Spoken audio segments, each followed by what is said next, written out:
Bapak Mama, saudara-saudari yang terkasih, Salam. Selamat hari Minggu bagi kita semua. Bapak Mama, pernahkah kita berpikir bahwa hal yang paling berbahaya dalam hidup kita adalah bukan ketika kita jatuh dalam dosa, tetapi ketika kenyamanan kita dalam dosa, orang lain lihat dan mereka memutuskan untuk hidup juga di dalam dosa. Mereka memutuskan untuk hidup jauh dari Tuhan. Pernahkah kita mendengar orang berkata, dia tiap hari pergi gereja masih minum mabuk. Dia tiap hari pergi gereja masih suka bamaki. Dia tiap hari pergi gereja masih suka bohong orang. Atau orang berkata, tak usah suruh beta rajin di gereja, atau tak usah rajin-rajin di gereja, karena percuma di gereja. Orang tiap hari di gereja, dong masih minum mabuk, bakalai, bamaki, dan seterusnya. Sonde ada beda dengan ketong yang sonde gereja. Mungkin pertanyaan ini terdengar kasar, namun kita harus jujur, inilah kenyataan yang ada di depan kita. Atau bahkan kitalah, beta dan bapak mama, yang jadi alasan orang-orang berkata demikian. Karena orang-orang lihat hidup kita dan mereka berpikir bahwa percuma, sama datang gereja, soalnya ada beda. Kita rajin ibadah, tapi hidup kita tidak berubah. Kita hanya menjadikan ibadah sebagai sebuah formalitas, bukan untuk sungguh-sungguh mencari dan melakukan kehendak Tuhan. Ini adalah tindakan yang tidak sinkron. Sebagai manusia, memang kita lemah dan terbatas, dan tentu terus berbuat dosa. Tetapi akibat yang dapat dilihat oleh orang lain adalah mereka bisa tersandung dan jatuh. Hidup kita yang demikian menjadi sebuah batu besar yang menghalangi jalan orang lain untuk datang kepada Tuhan. Tema perenungan kita pada hari ini adalah jangan jadi batu sandungan bagi sesama. Jadi batu sandungan berarti jadi rintangan, jadi hambatan, atau jadi sesuatu yang menyebabkan seseorang jatuh, menyebabkan jalan seseorang terhalang, membuat iman seseorang menjadi lemah, membuat seseorang melakukan dosa, dan bisa mendatangkan kesukaran bagi orang lain. Istilah ini merujuk kepada perkataan, perilaku, dan tindakan seseorang yang merusak, menyesatkan, atau menghalangi orang lain di dalam kehidupan bersama. Bapak Mama, saudara-saudari yang terkasih, perikop bacaan kita Matius 18 ayat 6 sampai ayat 11 merupakan kelanjutan dari perikop sebelumnya, ayat 1 sampai ayat 5. Ayat 1 sampai ayat 5, Tuhan Yesus menempatkan seorang anak kecil dengan murid-murid pada saat itu untuk menjawab pertanyaan siapa yang terbesar dalam kerajaan surga. Pertanyaannya, mengapa Tuhan Yesus memilih anak kecil? Karena anak kecil menggambarkan pribadi yang tidak sombong, pribadi yang bergantung kepada Tuhan, pribadi yang memiliki pikiran yang polos, sederhana, dan rendah hati. Sehingga pribadi anak kecil ini mudah diajar dan dinasihati. Tuhan Yesus mengingatkan kepada murid-murid bahwa hanya mereka yang bertobat dan mereka yang merendahkan diri seperti seorang anak kecil yang akan menjadi terbesar dalam kerajaan surga. Itu ayat 1 dan ayat 5 di perikop sebelumnya. Kemudian dalam ayat 6 sampai ayat 11 bacaan kita hari ini, Tuhan Yesus menekankan akibat yang didapat oleh orang yang menyesatkan anak-anak kecil dan juga sesama. Tuhan Yesus mengingatkan murid-murid agar tidak menjadi penyebab orang berbuat dosa. Tuhan Yesus bilang di ayat 7, celakalah. Tuhan Yesus juga menggunakan ancaman bagi mereka yang menyesatkan orang. Kalau kita lihat ayat 6 sampai ayat 9, disebutkan lebih baik tenggelamkan dengan batu hilangan di jemaat pertama, jemaat yang kedua bilang batu giling yang diikat di leher, tangan dan kaki dipenggal dan mata dicungkil. Kalau itu semua buat kita jatuh dalam dosa. Ini merupakan salah satu perintah yang keras bagi murid-murid saat itu untuk menjauhi dosa. Terlebih ketika ada bagian hidup yang menyebabkan orang lain berdosa atau tersesat.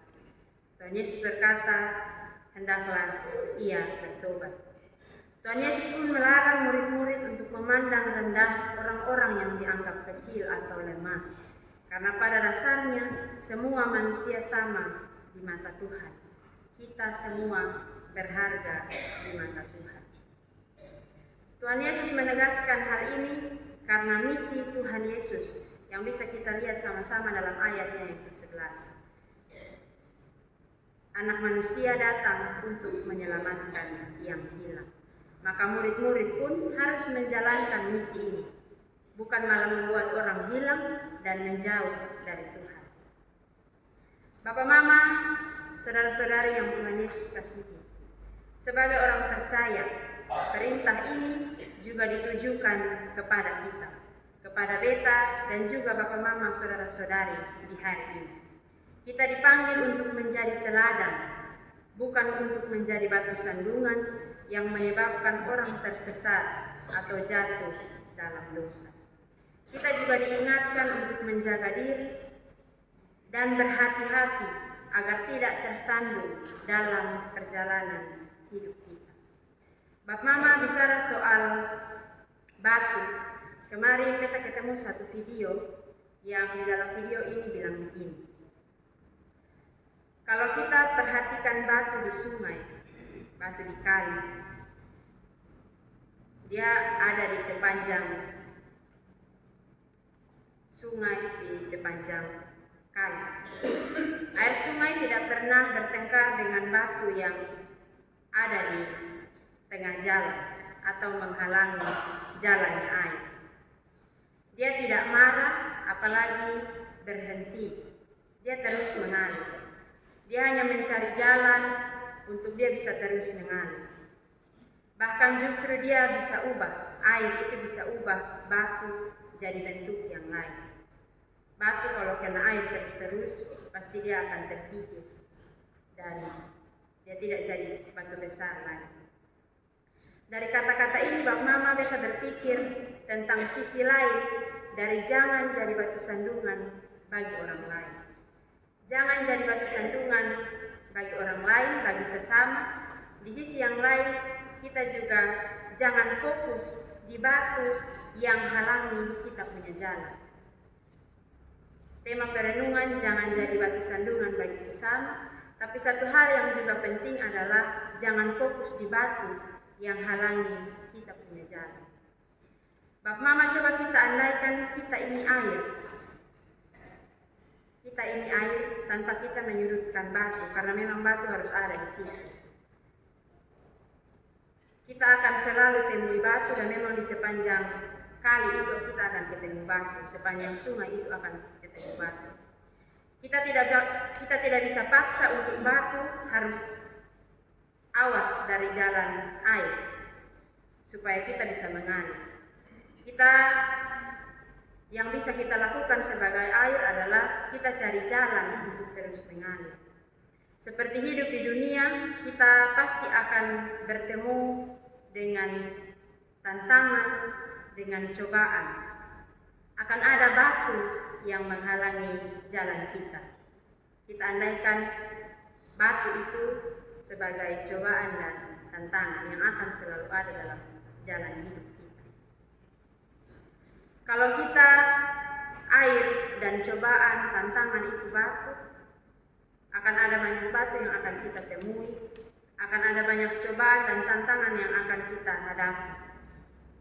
atau bahkan ada banyak orang yang akan datang sebagai pencobaan dan tantangan dalam hidup kita.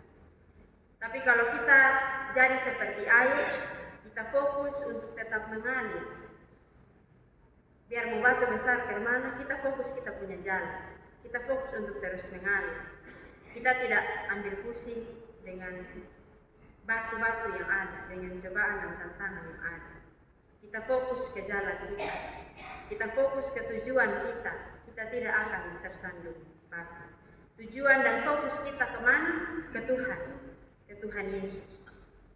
Kalau ada orang yang datang dan mengajak kita untuk berbuat dosa, kita pasti tidak akan ikut kalau kita jadi air. Karena kita tahu jalan kita itu terus mengalir. Bagian kita adalah terus mengalir, bukan berhenti di batu yang ada di tengah jalan. Kalau ada orang yang ajak untuk lebih pilih di pesta atau di ibadah, kita pilih apa? Ini ada musim pesta Bapak.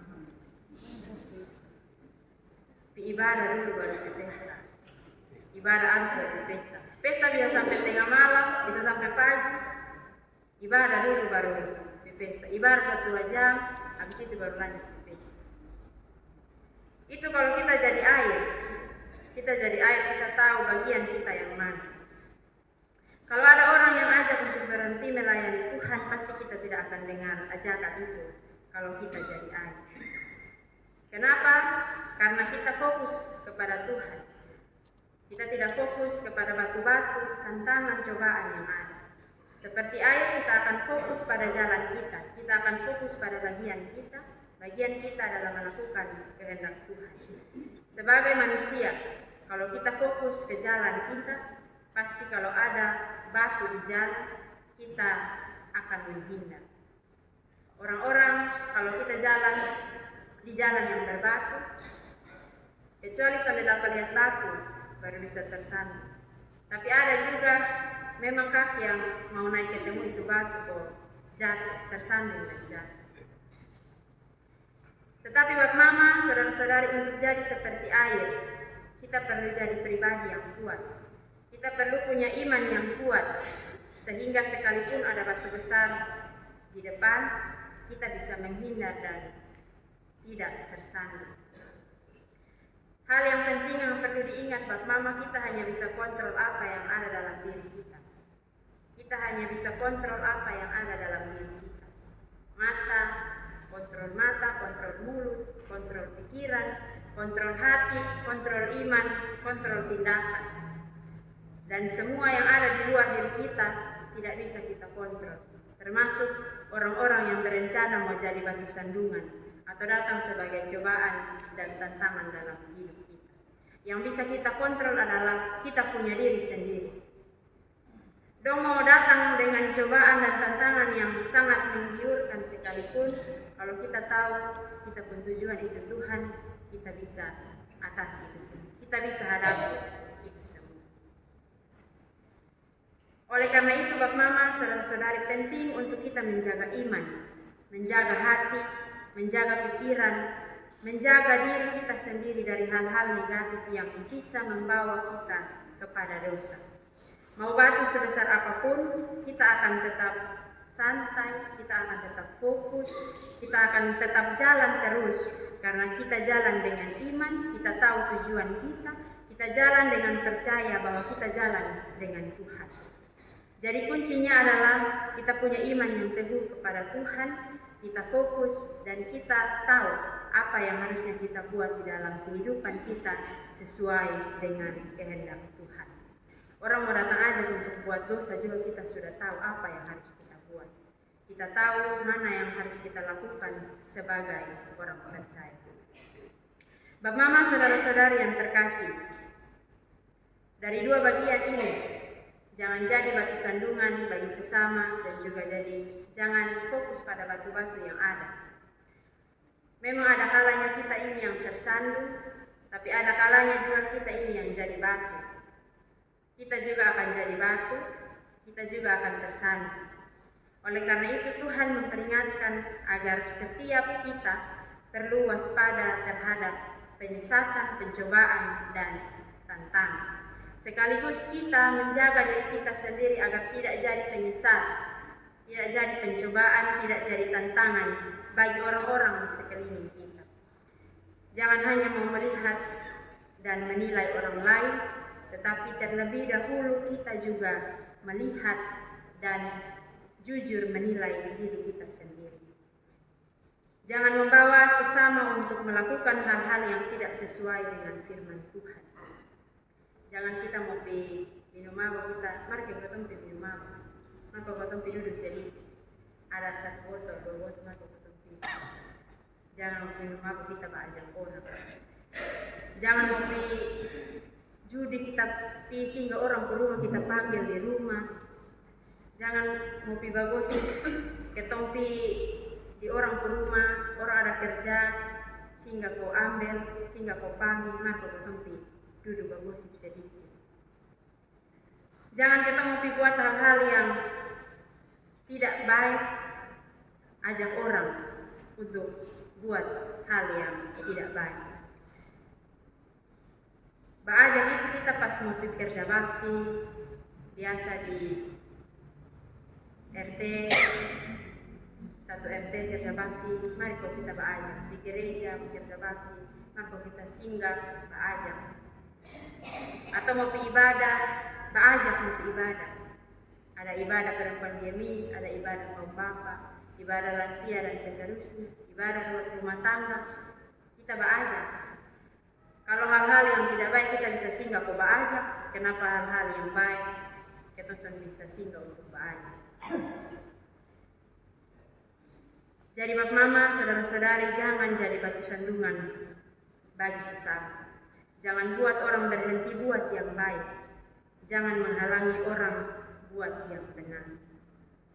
Poin penting yang juga Tuhan tekankan adalah tentang anak-anak.